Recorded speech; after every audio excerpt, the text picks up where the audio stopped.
اور میڈیا پر کوئی اداروں کے خلاف بات نہیں کریں گے یا کوئی اس قسم کی ٹرمز اینڈ کنڈیشن، جو میرا گمان ہے، یہ کوئی میری معلومات نہیں ہے، لیکن لگتا یوں کہ ان سے کچھ اس قسم کی انڈرسٹینڈنگ لی گئی ہے کہ وہ میڈیا پر دوبارہ بات نہیں کریں گے. تو جیسے ہی ان کے میڈیا پر ایکٹیو ہونے کی خبریں آئی ہیں تو ان کے خلاف کافی کیسز دوبارہ ایکٹیو ہو گئے. تو ایف آئی اے نے ان کو گرفتار کرنے کے لیے جو اشارہ دیا تھا اس کی وجہ سے انہوں نے اپنی ضمانت کرا لی ہے.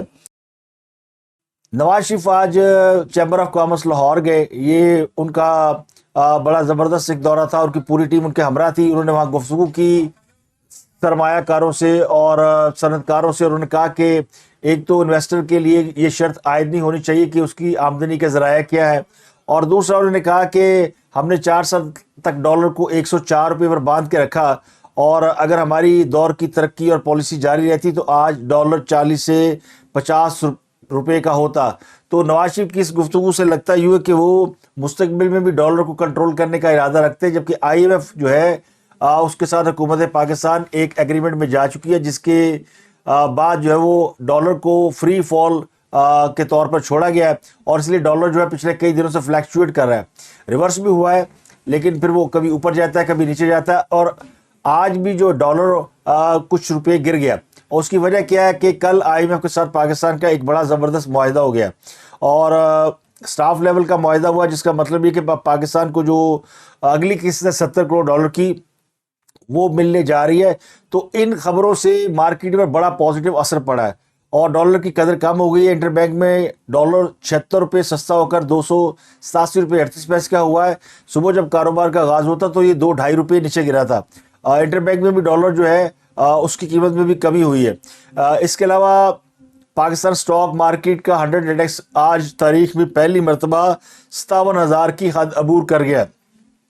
کچھ روز قبل اسٹاک مارکیٹ نے 56,000 کا نفسیاتی حصہ بھی عبور کیا تھا، اور وہ بھی ریکارڈ ٹوٹا تھا. تو آج 57,000 کا جو ہدف ہے وہ بھی عبور کر لیا گیا، اور یہ بھی ایک نیا ریکارڈ ہے، اور کاروبار 57,397 پر بند ہوا ہے. تو 100 انڈیکس جو ہے کل 56,680 کا تھا.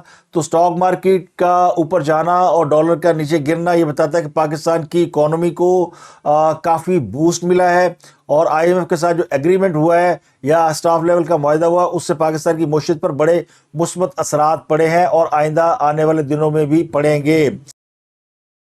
اسلام آباد ہائی کورٹ میں ایک بڑا امپورٹنٹ مقدمہ آج زیر سماعت تھا. خان صاحب کا جیل میں ٹرائل ہو رہا ہے، اور کیس ہے سائفر کیس میں 2 روز قبل اسلام آباد ہائی کورٹ نے اسٹے آرڈر دے دیا تھا، اور کہا تھا کہ جیل ٹرائل جو ہے وہ نہیں ہو سکتا. اس حوالے سے حکومت سے اٹارنی جنرل سے کچھ جواب مانگے گئے تھے، کچھ ریکارڈ مانگا گیا تھا.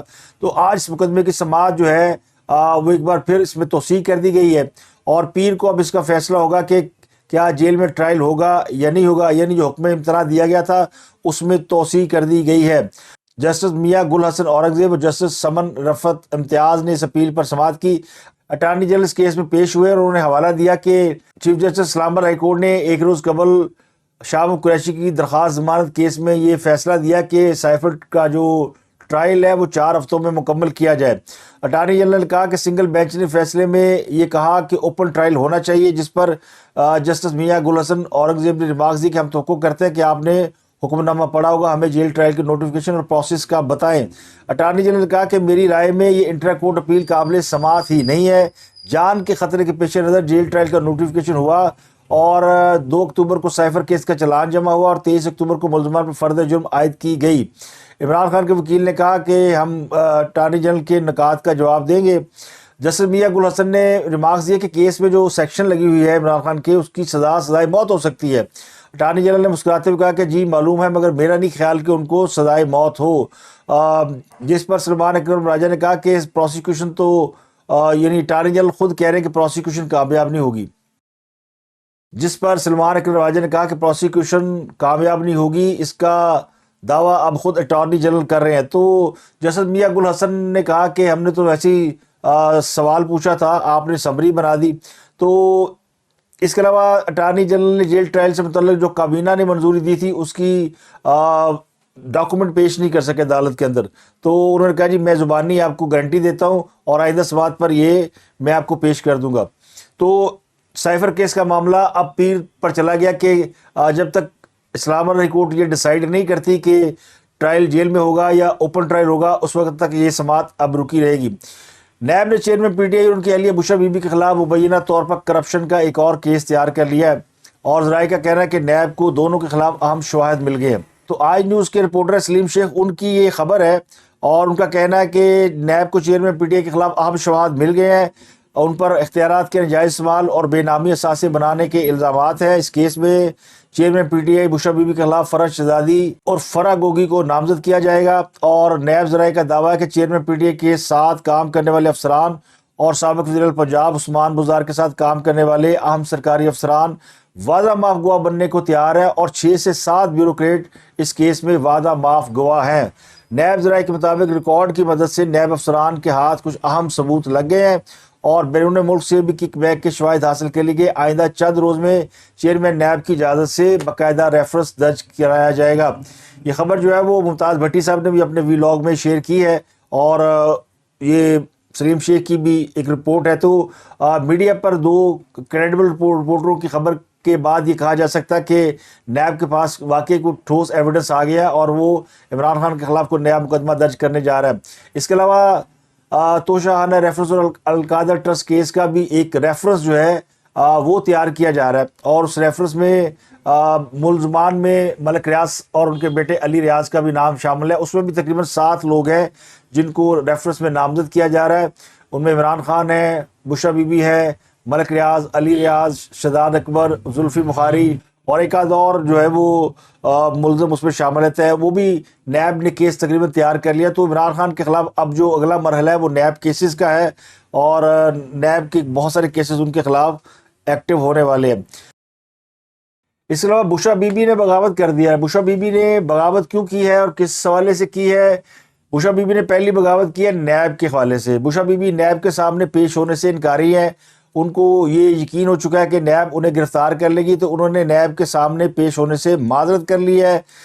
190 ملین پاؤنڈ کیس میں انہوں نے وکیل کے ذریعے نوٹس کا جواب جمع کروا دیا، اور انہوں نے کہا جی وہ ذاتی مصروفیات کے باعث نیب کے سامنے پیش نہیں ہو سکتی۔ تو اسی کیس میں جو ہے وہ بشرا بی بی کی گرفتاری بھی ایکسپیکٹڈ ہے، اور ان کا نام ECL میں ڈالا جا چکا ہے۔ دوسری بغاوت انہوں نے کی ہے جسٹس عامر فاروق کے خلاف، اور چیف جسٹس اسلام ہائی کورٹ عامر فاروق پر انہوں نے عدم اعتماد کا اظہار کر دیا ہے۔ اسلام ہائی کورٹ میں بشرا بی بی نے کل ایک درخواست دائر کی تھی، جس میں انہوں نے کہا تھا کہ ان کو ان کے شوہر کے ساتھ ملاقات کی اجازت دی جائے تنہائی میں۔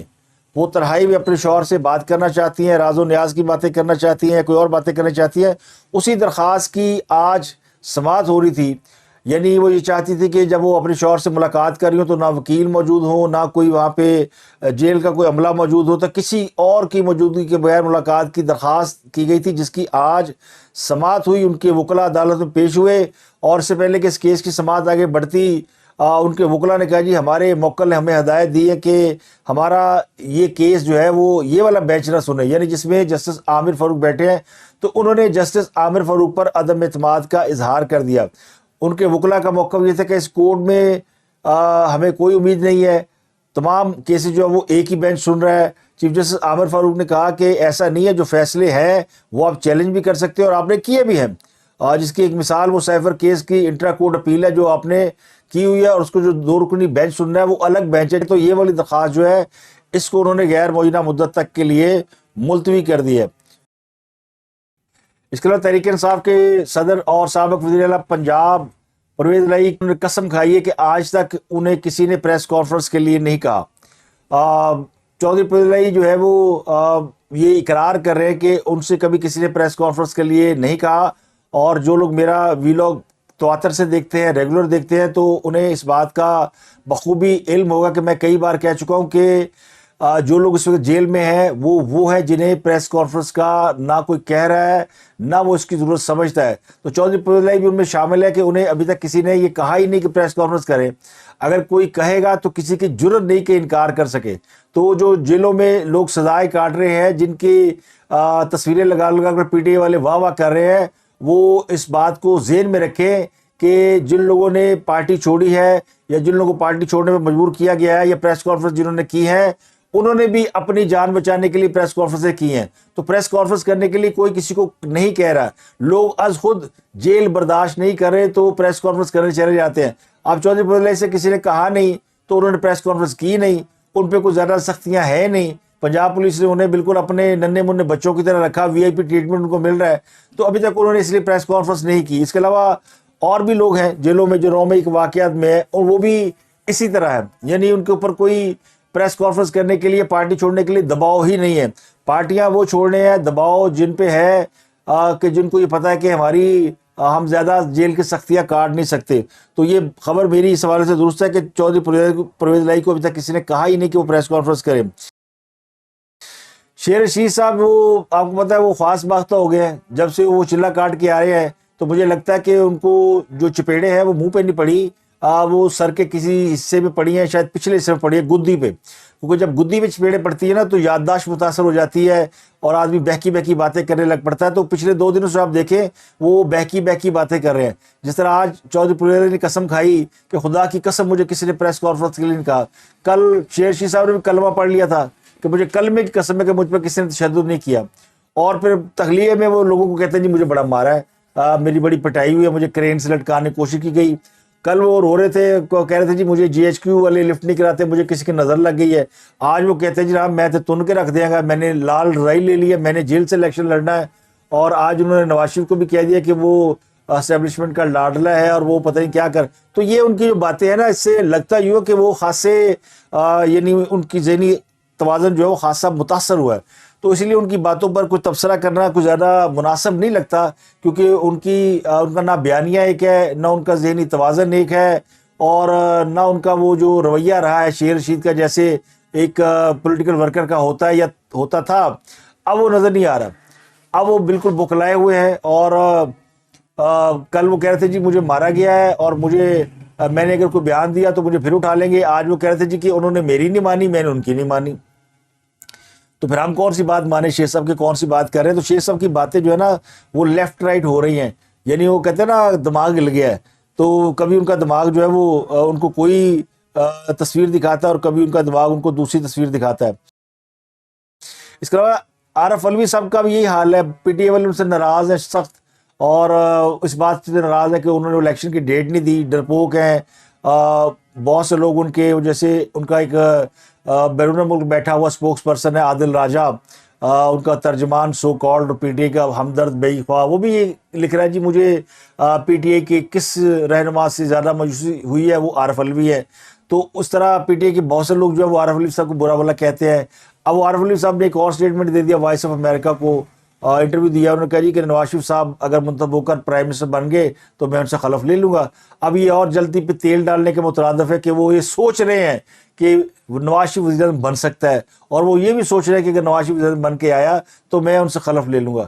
تو وہ اپنی جو ہے وہ لائن سیدھی کر رہے ہیں بقول پی ٹی اے والوں کے, وہ یہ سوچتے ہیں کہ یہ اپنی لائن سیدھی کر رہا ہے. ان سے سوال پوچھا گیا جی پھر یہ بتائیں کہ عمران خان اور اسٹیبلشمنٹ کے درمیان جو تعلقات کی خرابی ہے وہ کیسے ہوئی تھی. انہوں نے کہا جی وہ بڑی لمبی چوڑی داستان ہے, وہ ایک آدھ بات نہیں ہے, وہ کئی معاملات ہیں جن کی وجہ سے تعلقات خراب ہوئے.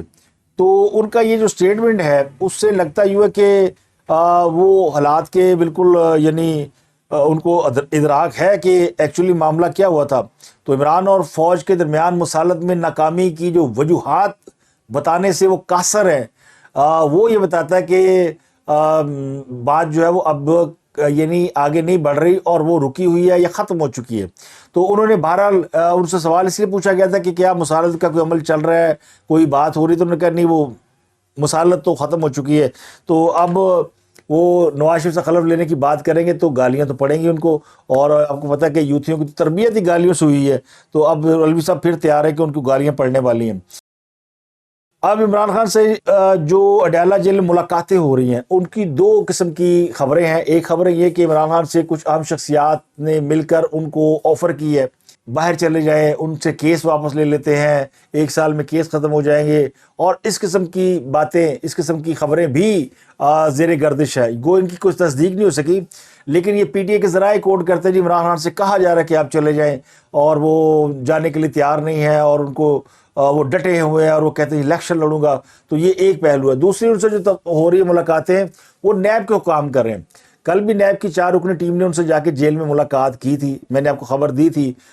2 گھنٹے کل ملاقات ہوئی, 3 گھنٹے آج ملاقات ہوئی ہے, اور یہ ملاقات جو ہو رہی ہے یہ ان سے تفتیش ہو رہی ہے.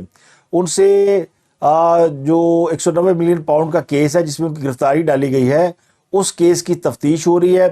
اور نیب کی ٹیم میں میاں عمر ندیم, عاصم منیر اور 2 پروسیکیوٹرز ہیں, روح الامین اور ہارون بلوچ. یہ 4 لوگ شامل ہیں.